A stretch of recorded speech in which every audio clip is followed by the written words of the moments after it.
요즘 전 세계에서 걷기 열풍이 불고 있습니다. 단순한 운동이 아니라 건강과 정신적 안정을 위한 라이프 스타일로 자리 잡고 있죠. 그런데 여러분, 저는 최근 놀라운 사실 하나를 발견했습니다. 혹시 한국의 맨발 걷기가 해외에서 뜨거운 관심을 받고 있다는 사실 알고 계셨나요? 도대체 어떻게 이런 일들이 가능해졌을까요? 안녕하세요. 저는 야쿠프 노박, 폴란드에서 활동하는 건강 및 웰빙 연구가입니다. 저는 오랫동안 자연과 인간의 관계에 대해 연구해왔고, 특히 걷기라는 단순한 행동이 우리 몸과 마음에 미치는 영향을 분석해왔습니다. 어릴 때부터 저는 자연 속에서 걷는 것을 즐겼습니다. 폴란드는 넓은 숲과 드넓은 평야가 많아 산책을 하기 좋은 환경이죠. 하지만 어느 순간 우리는 자연과 점점 멀어지고 있었습니다. 사람들이 콘크리트 바닥 위에서만 걷고 신발을 벗는 일이 거의 없어진 것이죠. 그러던 중 저는 맨발 걷기라는 개념을 알게 되었습니다. 폴란드에서도 일부 자연주의자들이 맨발로 걷는 것이 건강에 좋다고 주장했지만 대중적인 관심을 받지는 못했습니다. 그런데 얼마 전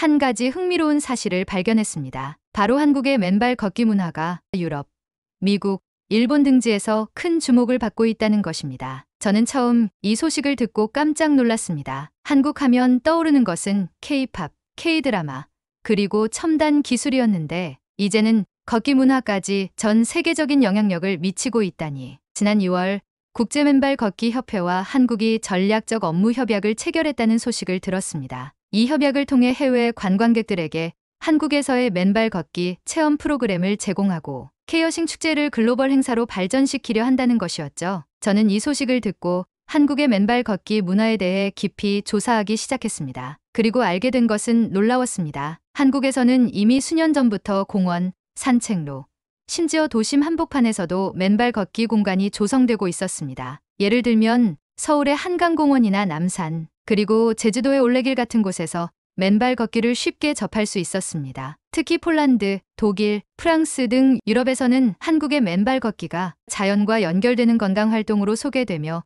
큰 인기를 끌고 있습니다. 독일 함부르크에서는 현지 한인회를 중심으로 맨발 걷기 모임이 활성화되고 있으며 현지인들도 이에 관심을 보이고 있습니다. K-팝과 K-드라마만 있는 게 아니라 K-워킹도 있다라는 말까지 나올 정도죠. 더 흥미로운 건 일본에서의 반응입니다. 일본에서는 1960, 70년대까지만 해도 유치원생들이 맨발로 생활하는 문화가 있었습니다. 그러나 현대화 과정에서 이 문화가 점점 사라졌죠. 그런데 최근 한국의 맨발 걷기 캠페인이 일본에 소개되면서 다시금 자연과 접촉하는 건강법으로 떠오르고 있습니다. 일본 언론에서도 한국의 웰빙 문화가 일본에 새로운 바람을 불러일으키고 있다며 주목하고 있죠. 저는 이런 글로벌한 반응을 보면서 궁금해졌습니다. 왜 한국의 맨발 걷기가 이렇게 전 세계적으로 주목받고 있을까? 단순히 맨발로 걷는 것이 아니라 한국의 이 문화에는 무언가 특별한 것이 있을 것 같았습니다. 솔직히 말하면 한국의 맨발 걷기 문화가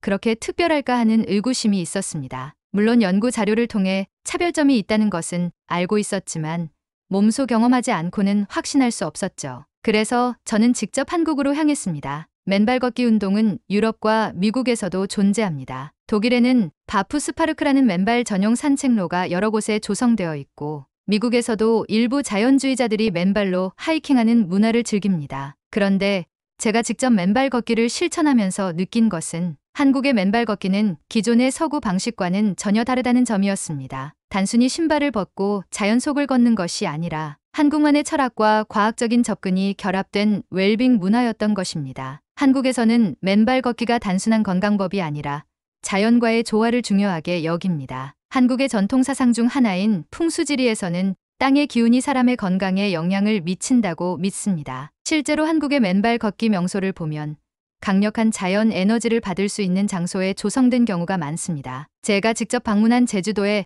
맨발 올레길은 그 중에서도 인상적이었습니다. 제주도의 올레길 중 일부 구간은 화산석이 깔려 있어 맨발 걷기에 최적화되어 있다고 들었기 때문입니다. 맨발로 화산석을 밟는 순간 처음에는 발바닥이 강하게 자극되는 느낌이 들었습니다. 그런데 10분 정도 지나자 몸이 점점 뜨거워지기 시작했습니다. 뭔가 다르다. 단순한 걷기가 아니다. 한국에서는 이처럼 화산석이나 자갈길을 걷는 것이 지압 효과를 통해 혈액순환을 촉진하고 면역력을 높이는 방법으로 알려져 있습니다. 실제로 이 길을 걸은 후 다리 피로감이 확연히 줄어드는 것을 경험했습니다. 바닷바람을 맞으며 맨발로 화산석 길을 걷는 코스였는데 단순한 하이킹이 아니라 자연과 하나 되는 기분이 들었습니다. 화산석에서 나오는 미네랄과 원적외선이 혈액순환을 돕는다는 연구도 있었는데 그 덕분인지 피로가 풀리고 몸이 한결 가벼워지는 느낌이 들었습니다. 서울 근교의 청계산 맨발 둘레길도 독특했습니다. 단순한 흙길이 아니라 지압 효과를 극대화한 다양한 자연 소재의 자갈,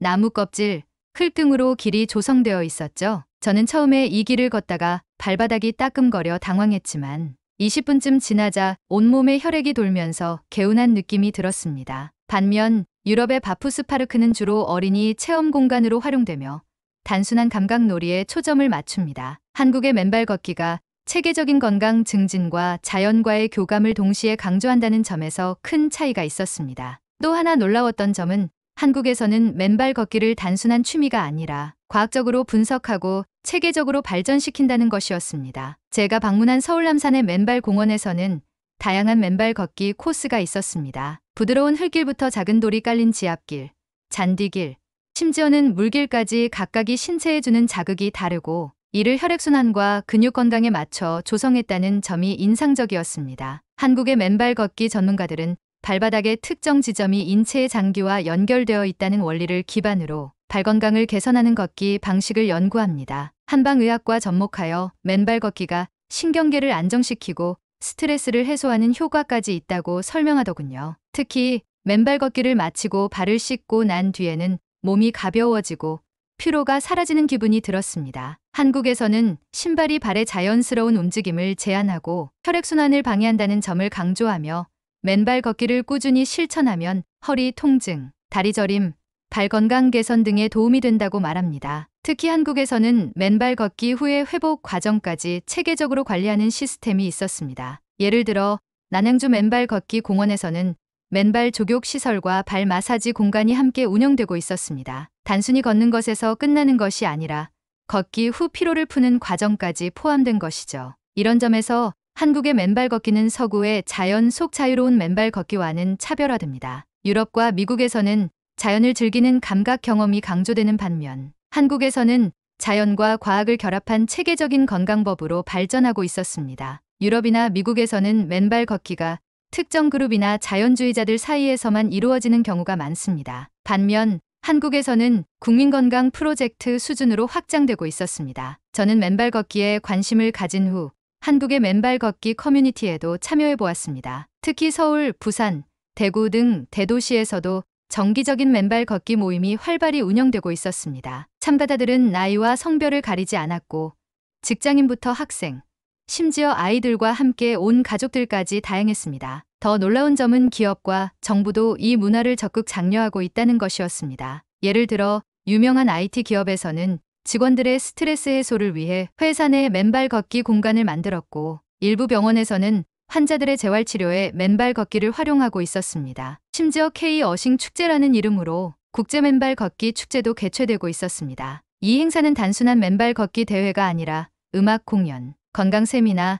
명상 프로그램까지 포함된 대규모 웰빙 축제였습니다. 단순한 운동이 아니라 하나의 문화이자 라이프 스타일로 정착해 나가고 있다는 점에서 한국의 맨발 걷기는 매우 독특했습니다. 이제 저는 확신합니다. 한국의 맨발 걷기는 단순한 걷기가 아닙니다. 이것은 한국의 전통 철학과 과학, 그리고 현대적 시스템이 결합된 21세기형 건강 문화입니다. 이제 저는 제 연구를 통해 한국의 맨발 걷기를 폴란드에 알릴 계획입니다. 단순한 운동이 아니라 몸과 마음을 치유하는 웰빙 문화로 말이죠. 저는 한국의 맨발 걷기를 체험하면서 신체적 변화뿐만 아니라 정신적으로도 놀라운 경험을 했습니다. 특히 북한산 둘레길에서의 경험이 가장 기억에 남습니다. 북한산의 맨발길을 따라 걸으면서 바람 소리를 듣고 발바닥이 직접 자연을 느끼는 순간 머릿속이 맑아지는 기분이 들었습니다. 스마트폰을 내려놓고 단순히 발걸음에 집중하는 것만으로도 마음이 차분해지는 것을 느꼈습니다. 한국에서는 맨발 걷기가 스트레스를 줄이고 정신을 안정시키는데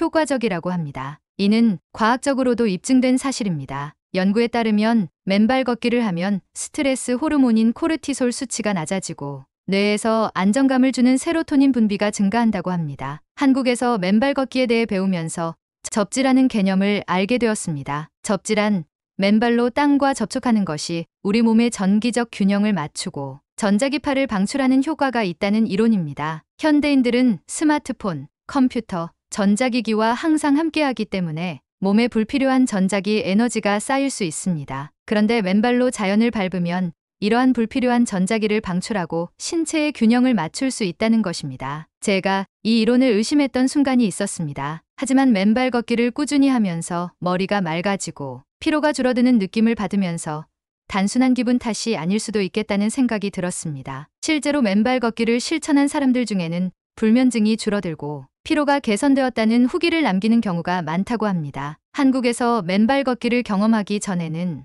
이 정도로 많은 과학과 철학이 담겨 있을 거라고는 생각하지 못했습니다. 하지만 한국에서 직접 체험하고 연구한 결과 맨발 걷기는 신체뿐만 아니라 정신에도 긍정적인 영향을 미치는 웰빙 문화라는 것을 깨달았습니다. 발 건강을 개선하고 혈액순환을 촉진한다. 스트레스를 줄이고 정신적 안정을 가져온다. 자연과의 연결을 통해 삶의 균형을 찾을 수 있다. 이제 저는 매일 아침 30분씩 맨발 걷기를 하고 있습니다. 처음에는 매일 한다는 게 귀찮게도 느껴졌지만 지금은 이 습관이 없으면 몸이 찌뿌둥한 느낌이 들 정도입니다. 맨발 걷기는 단순한 트렌드가 아닙니다. 한국에서 발전한 맨발 걷기 문화는 과학적 근거와 전통적 지혜가 결합된 현대인들에게 꼭 필요한 라이프 스타일입니다. 한국에서 맨발 걷기를 체험하며 나는 많은 외국인들과 이야기를 나누었습니다. 혹시 저만의 생각으로 과대평가를 하고 있지는 않는가 싶은 생각도 있었습니다. 저는 객관적인 자료와 근거가 필요했습니다. 그런데 여기서 놀라운 사실이 있었습니다. 믿겨지지 않았지만 서로 다른 나라에서 왔음에도 불구하고 모두가 맨발 걷기를 통해 특별한 변화를 경험했다는 점이 공통적이었습니다. 나는 이들의 이야기를 듣고 맨발 걷기가 단순한 운동이 아니라 삶을 바꾸는 강력한 힘이 될 수 있다는 것을 확신하게 되었습니다. 이것은 단순히 요즘 인기 있는 한류에 편승한 것만은 아니었습니다. 몇몇 외국인들의 인터뷰를 소개해 보겠습니다. 뉴욕에서 온 마이클은 스트레스로 가득했던 남자였습니다. 마이클은 뉴욕의 대기업에서 일하는 바쁜 직장인이었습니다. 한국 출장 중 우연히 남산의 맨발 걷기 공원에 들렀고 처음에는 반신반의하며 신발을 벗었습니다. 맨발로 걷는다고 뭐가 달라지겠어? 하지만 걷기 시작한 지 10분도 채 되지 않아 그의 표정이 변했습니다. 처음엔 발바닥이 따끔거리더니 어느 순간 몸이 편안해지는 느낌이었어요. 마치 땅이 나를 감싸는 기분이랄까? 그는 한국에서 맨발 걷기를 체험한 날 출장 중 처음으로 숙면을 취했습니다. 뉴욕에서도 공원에서 맨발 걷기를 실천해 볼 생각이에요. 독일의 자연치유 전문가 소피아는 과학적인 치유법을 찾고 있었습니다. 소피아는 독일에서 자연치유의법을 연구하는 교수로 한국의 전통적인 건강법을 조사하기 위해 방문했습니다. 그녀는 제주도의 맨발 올레기를 체험한 후 감탄을 금치 못했습니다. 독일에도 바푸스파르크가 있지만 한국의 맨발 걷기는 훨씬 체계적이에요. 단순한 감각 자극이 아니라 몸과 마음을 모두 정화하는 과정이라는 느낌을 받았어요. 그녀는 맨발 걷기 후 족욕을 하는 과정에서 발의 경혈이 자극되면서 몸 전체가 이완되는 경험을 했다며 놀라워했습니다. 이런 시스템이 독일에도 있으면 좋겠어요. 맨발 걷기가 단순한 운동이 아니라 신체의 균형을 되찾아주는 치유법이란 걸 깨달았어요. 일본의 저널리스트 다케시는 잊혀진 전통을 떠올렸습니다. 다케시는 일본에서 웰빙 문화를 연구하는 저널리스트입니다. 그는 한국의 맨발 걷기 문화를 조사하면서 일본에서도 과거에 유치원생들이 맨발로 생활하는 문화가 있었다는 점을 떠올렸습니다. 1960, 70년대까지만 해도 일본에서도 아이들이 맨발로 뛰어놀며 건강을 키웠어요. 하지만 점점 현대화되면서 이런 문화가 사라졌죠. 그러나 한국에서는 맨발 걷기가 하나의 건강법으로 자리 잡으며 발전했다는 점이 그에게 깊은 인상을 남겼습니다. 일본에서도 이 문화를 복원해야 한다고 생각했어요. 한국은 전통을 현대적으로 발전시키는데 강한 나라네요. 프랑스인 클레어는 맨발 걷기가 아이들에게 꼭 필요한 체험이라고 생각했습니다. 클레어는 두 아이를 둔 프랑스인 엄마입니다. 그녀는 가족과 함께 한국 여행 중 맨발 걷기 체험을 하게 되었고 아이들이 자연과 직접 교감하는 모습을 보고 감동했습니다. 요즘 아이들은 신발을 신고 실내에서만 노는 경우가 많아요. 그런데 맨발 걷기를 하면서 자연을 직접 느끼고 감각이 발달하는 모습을 볼 수 있었어요. 아이들은 잔디밭을 뛰어다니고 돌길을 걸으며 스스로 균형을 잡았습니다. 그녀는 아이들이 더 자유로워지고 집중력이 향상되는 모습을 보며 확신했습니다. 이제 우리 가족은 공원에 가면 신발을 벗고 걷는 시간을 가질 거예요. 그리고